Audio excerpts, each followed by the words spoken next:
Hi, I'm Dr. Starsiak, and I'm going to use this video to talk about weight loss. Weight loss is a very common concern amongst many people, and it's well known that it's difficult. Quite a few people at some time or another set the determination that they're going to lose weight, but then for various reasons end up being frustrated by their efforts. And many people give up or try repeatedly without success. So it is agreeably a difficult task. Here at the Starsiak Osteopathic Clinic, we help people lose weight. And I want to share our philosophy in how we do that, and maybe even possibly share a few insights that you end up finding helpful. My approach is to always begin first with developing mindfulness, because with any goal that we want to achieve, we need to be aware. We need to be present in the moment when the choice is being made. If we're not aware, then the choice will be made without any consideration, and we'll have no ability to make a new choice that's not driven out of momentum, that's not driven out of habit patterns. Being able to remain aware and to be mindful of our feelings, emotions, thoughts, then we can make a new choice. Otherwise, we're just driven by habit patterns and by our situation that we find ourselves in.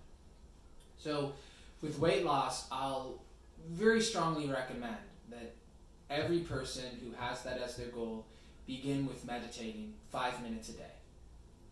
And I have other videos here on my page where I discuss how to get into meditation, so if you're interested in that, please go check those out. Meditation begins to build this keystone for the whole structure of weight loss. So first we start with concentration, where we become used to focusing on one thing. And over time, as our concentration grows, we can widen the scope of what we're aware of. So instead of focusing on a single thing, we begin to become mindful of our whole field of awareness, so our whole perceptual field, where we're not looking into any one part of it, but we just have this open focus where we practice resting in that awareness of first, we begin with the focus of the physical sensation in our body, and then we'll become aware of feelings, and then aware of thoughts. So gradually over time, then we become aware of our whole world, not just external things, but we're also aware of internal awarenesses, feelings, emotions, thoughts. So there are all these different concepts floating around in our mind that are influencing the choices we make. There are unexamined concepts. One of the common patterns we see in weight loss is this reflex from some triggering event that leads to a physical feeling, an emotion, a pattern of thinking, and engaging with these different thought structures that then drives to the conclusion, this means I have to eat. Same thing will happen with someone who's trying to quit smoking. Life stressor, a death in the family, a breakup, an illness, these will be co-opted by the addiction, and someone will start smoking again. So they'll say, oh, because my mom died, I'm so stressed, I can't deal with my stress without my crutch of smoking.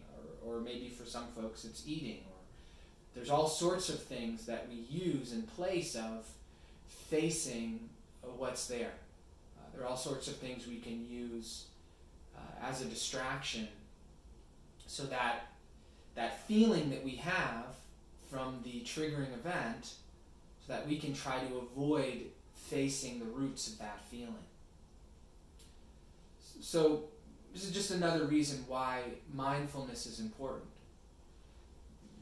The first stage that I recommend for everyone after they've begun meditation is this awareness, this inventory, to get the lay of the land for themselves.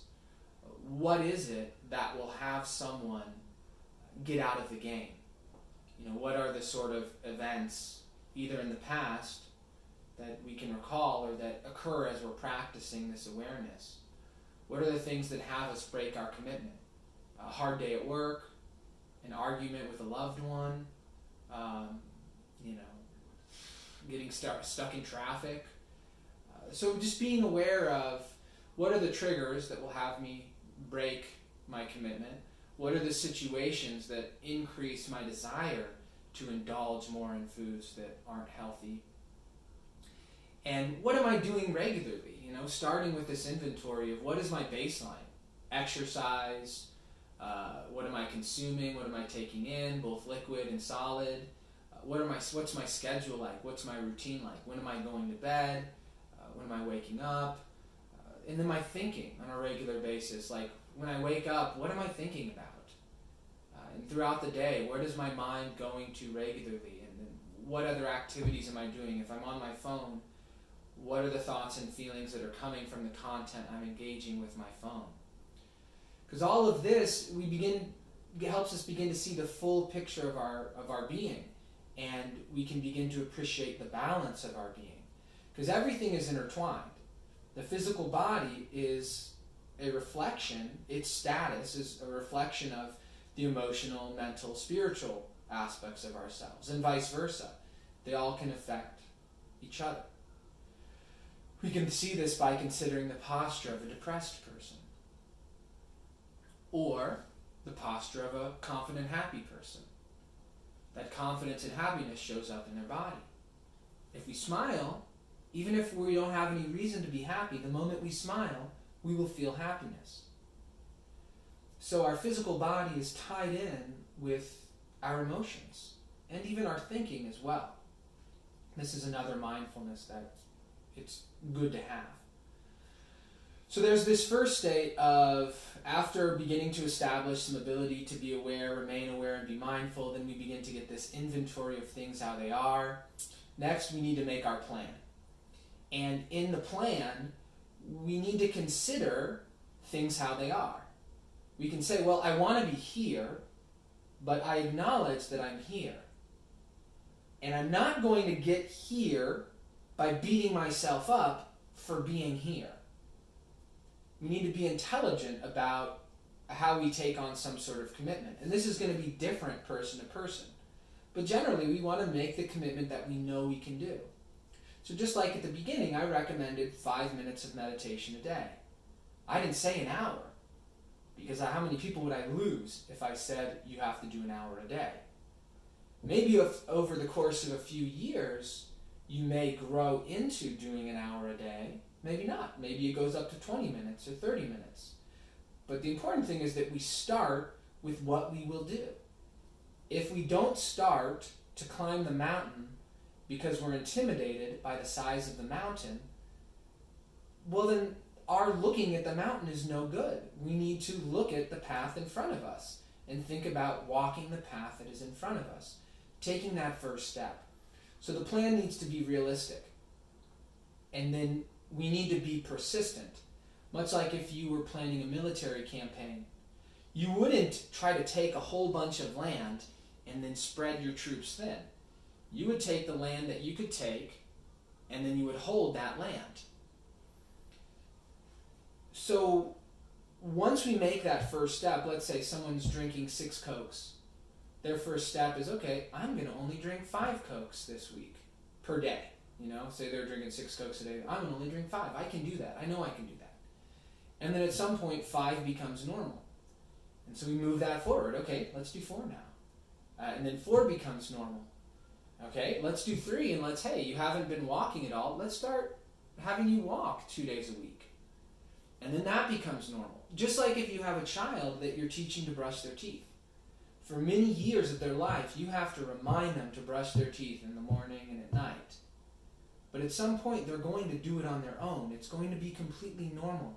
There's not going to be any conversation over it. If you're an adult listening to this, you're brushing your teeth every day. Right? It's just a normal thing. You don't have a debate about it. So meditation can become like that. And then these other disciplines, initially that are an effort, a small effort, will become normal. And one of the most important things in weight loss that people need to get is a reorganization of preference, really a transformation of preference, because we cannot diet or grind for our whole life. Eventually, we're going to lose the motivation to be disciplined, and we're going to go back to what we just feel like doing, what we prefer doing. We can only exercise discipline for so long, typically. So for me, when I was a kid, I would eat 2 lobsters if my dad would let me when we went out to eat. I would eat a whole rack of baby back ribs. I would eat, all the red meat I could have. I would eat crab legs whenever we went somewhere I could have crab legs. I would eat so much sugar. I would have 3 Sprites every meal. So I get the mind that is allured by all of these different foods. But there was a turning point for me around 8th grade where I began to learn about food and about its effect on the body. So now I'm vegetarian, and I have no desire for any of that stuff. It's not a discipline. It's not I have to work or I feel like I'm depriving myself. If I think about eating a big piece of cake, it's like a punishment. Because if I eat it, well, it's way too sweet now because my taste buds are more sensitive to sugar because I don't have too much of it. And afterwards, I'm just going to feel bad. Not feel guilty that I ate it, but just physically, I'm going to feel less energetic and less free in my body. So this is another important principle for weight loss. We really need to transform our preferences so that we begin to like the foods that are good for us. This is just like how a attractive person can become unattractive by their behavior, or a kind of, attractive, unattractive is so relative, but we consider like a societal agreements or kind of averages or common agreements about what we say is attractive. Someone who is less attractive can become more attractive to us because of their behavior, because of their actions. So it's the same thing with food. If we begin to connect the positive effects of the food that we eat with the food, then something that is not as loud in our mouth, like beets or any vegetables, beans, nuts, they're not as loud with Doritos or Cheetos or ice cream, but we know that they are good, and so we appreciate them more and don't have the resistance and can actually taste the tastes that are there. Especially, you work with seasoning. You don't have to stop salt for weight loss or any of the other good herbs for seasoning. But the point is just that through our awareness and paying attention to the whole cycle that we get from consuming a food, that'll help re-educate ourselves. So if we pay attention, we're like, oh, I'm definitely going to eat this cake. We pay attention to how we feel while we're eating it, and then how we feel after we're eating it. Did we really get what we thought we were going to get from that experience of cake? And generally the answer is no. Generally what's going on, and this is why weight loss is such a mental, emotional thing as well. Because when we're young and we're growing up, food is used as a reward. It's also used as a form of affection. So deep in our minds, most of us do that for ourselves. We reward ourselves with a treat of some sort of like cookie or candy or cake. And sometimes we'll punish ourselves by not letting ourselves have it. So that gets in the way when we begin to get into coming to our natural balanced weight. Then we have this thing where it'll feel like we're punishing ourselves because we have this deep association in our mind. This is why mindfulness is the first step, because if we notice that feeling and that thinking, we can simply acknowledge it. And then we're not actually punishing ourselves. That was just a feeling and a thought that passed through. We acknowledge it, but we know that we're actually rewarding ourselves. We're investing in ourselves and in our future. Because we know if we're above the ideal weight range, the body mass index, well, there's a higher risk of death and disease. So we're punishing ourselves by keeping ourselves out of our body's ideal weight range, by giving ourselves unnatural foods, excessive amounts of unnatural foods. That's the punishment to our physiology. It's stressful on our physiology, and that's why it leads to disease. So we're actually like really helping ourselves by disentangling from that. So then you have to actually put the plan into action. And then once the plan is put into action, well, then the cycle starts over. Because, okay, then now we have to be aware of how we're responding to that, taking those actions, and seeing how, being sensitive. Is something being triggered? Is there some emotional content coming up around feeling like we are depriving ourselves? And then based on that awareness, we might revise our plan. So instead of, the 5 Cokes, we're going to drop down to 4 even more. We're going to stay at 5 longer. And then we're going to act that plan out. And all of this is going to be cycling continually. So this is the basic structure of the weight loss system that I use. And it involves meeting about once a month. There are some herbs, there are some peptides, there's some nutritive IVs. There's some other technologies that can be used to help, but the biggest work is really what the patient does through the power of sustained mindfulness and conscious choice over time.